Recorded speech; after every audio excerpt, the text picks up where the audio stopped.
Hey guys, GHAZZY TV here with another Path of Exile 2 video, and in this one, I wanted to make myself as prepared as one can be for the inevitable introduction of the race, or rather bind, Spectre skill gem. Sadly, this was confirmed not to be in the early access for the launch due to some sort of issue they ran into and were unable to finish or solve in time. That is what the guys at the office told me. I made some tweets about this. However, in this video, I'm going to try not to yap too much. There will be a link in the descriptions below down to a paste bin that looks like this that will allow you to go through all of the Spectres from the data mine monsters, which is a total of about 400 monsters. And I basically picked out the ones that I deem to be competitive, if you will. So basically, there's a couple things to point out here. The list that you'll have in the descriptions below covers them with a small little note about them. Most of which we do need to play test, obviously, but there's a few things to take into consideration. First off, spellcasters in the data mine information lacked very, very crucial information. So most of the casters that don't have a cooldown that they're based around but actually have a reasonable cast speed, they've basically all been added and needs to be play tested because we don't have the actual numerical values. Another part of it is that some are hard to tell based on the sheer amount of quantity of abilities that they have, in which order or what they'll actually be using, so they will need to be play tested. Another thing to point out is that we don't know the actual spirit cost. We know that the Faridun Impaler is the one we've seen in the official showcase by GGG on their YouTube video about them. And they had a ridiculously high spirit cost. And if that is the spirit cost we're going to be expecting to see in the Spectres, I think that there's only going to be a select, very few Spectres we'll use for utility options that will be used, if even, depending on the spirit cost. I have no idea how the hell they're going to be able to balance this. But I will leave a link to the data mine list of stuff as well.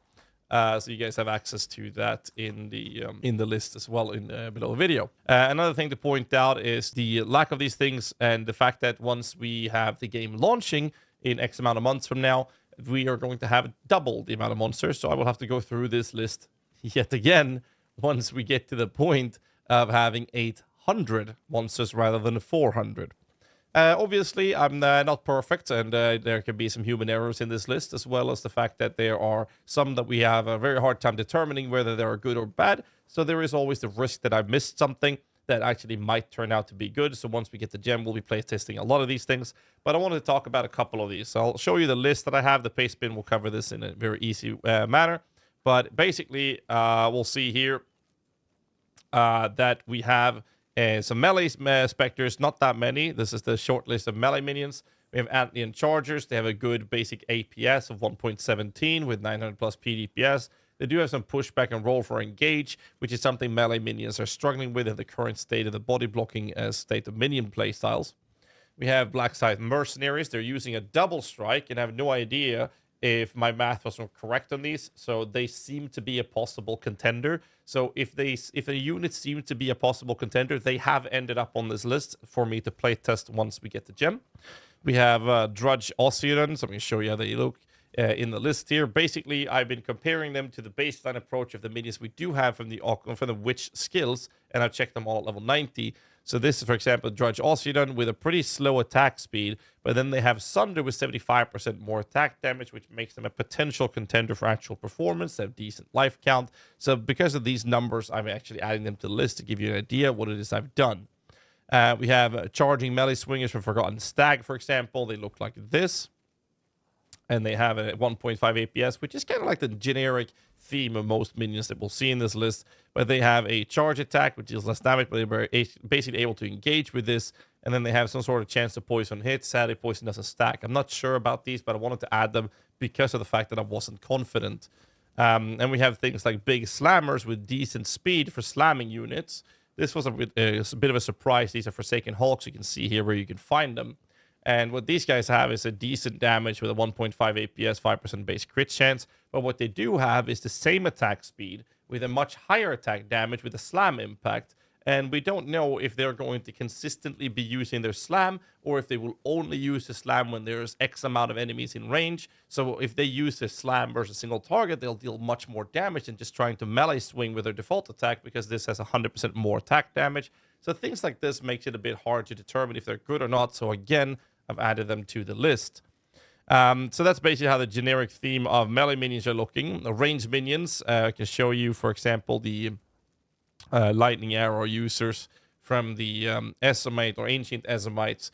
These guys, for example, have a situation where they're shooting lightning arrows, and this one has an attack time of 1.5. So I'm just assuming that they will use this over this one.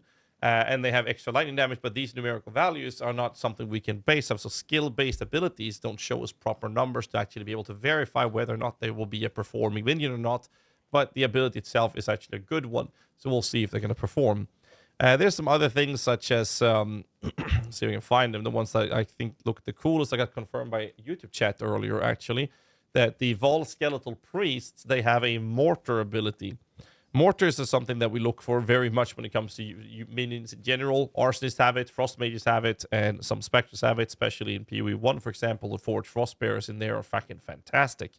However, they have a chain ability, and apparently it was confirmed by YouTube chat that they have the mortar explosion per chain. Now, the radius wasn't too big, but apparently they explode on every chain, which is quite interesting, because normally what a mortar does is that you shoot a projectile, and when it lands on the ground, it will explode.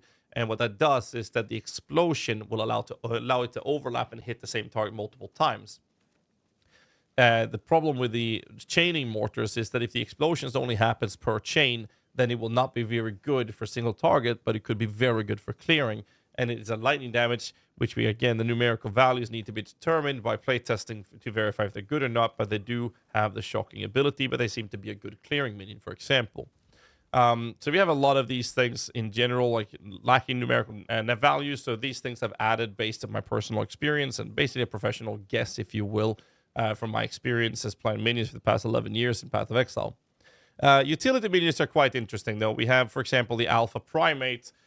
This one doesn't tell us very much other than that they will be really bad for damage output, really slow, but they have this ability right here, which is EAS Jungle Monkey Taunt with a 2.5 second cooldown, which is telling me that they seem to have some sort of taunt to make enemies hit them instead, which is obviously an incredible defensive layer in general, especially versus bosses, if they're even tauntable. Things like this will need to be playtested to be verified.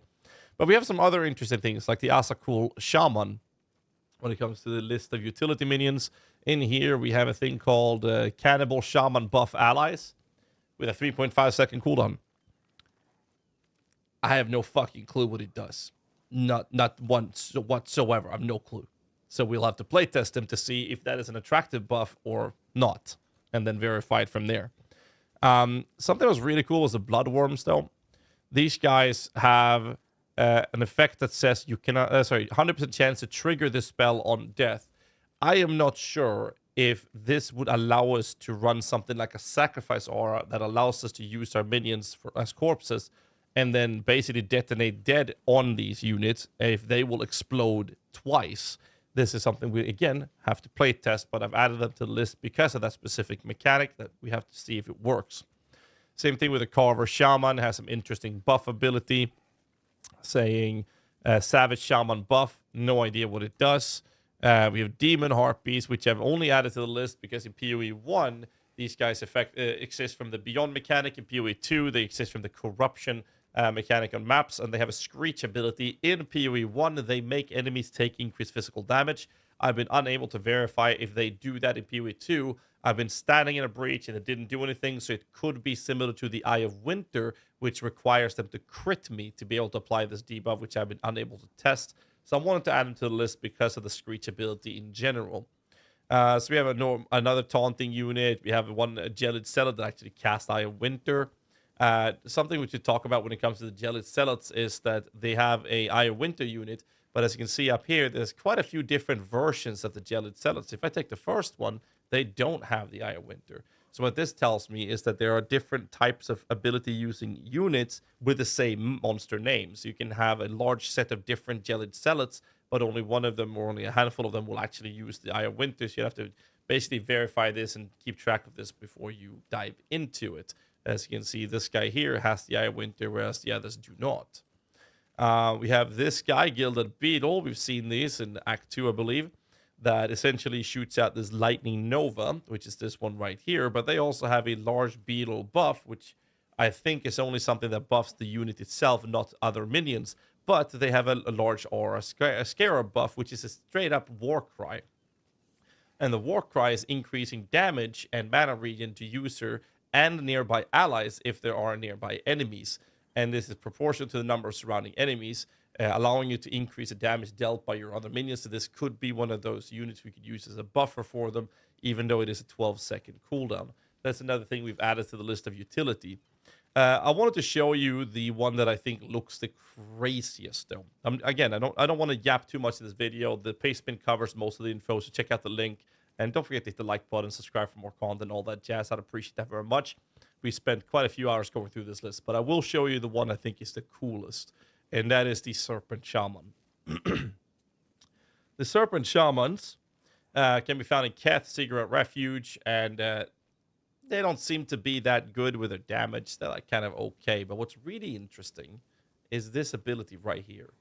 The Serpent Clan Curse, which has the vulnerability icon. But it does not do the same thing as vulnerability does in-game, because that lets you bypass armor on enemies. What this one is saying that it does is put a 30% increased physical damage taken debuff on the enemy. With a 4-second uptime, with a 6-second cooldown, just put some increased duration gem on them, and you'll have 100% uptime of this. Theoretically. And what it does is that you can have an enemy be shocked, which is most minion builds use as a shock bot, making them take 35% more damage. That is an incredible damage scaling modifier. This one, if you're doing physical damage, would allow you to put another 30% on that. That is a lot of fucking damage. Like a ridiculous amount of damage. And 20% chance to be inflicted with bleeding when hit by an attack allows us to have a large set of physical damage dealing minions and not need to have like a utility minion that applies bleeds to the enemy, but rather have the curse apply this, which will allow us to run support gems like Bloodlust, for example, which gives you more damage based off if the enemy is bleeding or not. I believe it's called Bloodlust. Let's find out. Bloodlust right there, 30% more melee physical damage against bleeding enemies. So a curse like that would allow you to have a very effective free way to guarantee the enemy to actually be in the state of bleeding for the usage of such things. So I do think that so far from the list that we've seen, lacking the numerical values and caster minions, that Serpent Shaman looks to be the strongest utility minion. But again, the paste bin link to the descriptions below, and the whole monster list is all fine. You can find them all in the descriptions below. And I hope you guys enjoyed this little Spectre preparation list that we made. And yeah, like I said before, hit the like button, subscribe for more content. Leave a comment down below if there's any of these minions that you think looks really cool. And I'll see you guys in the next one. Till then, stay safe. Keep rocking.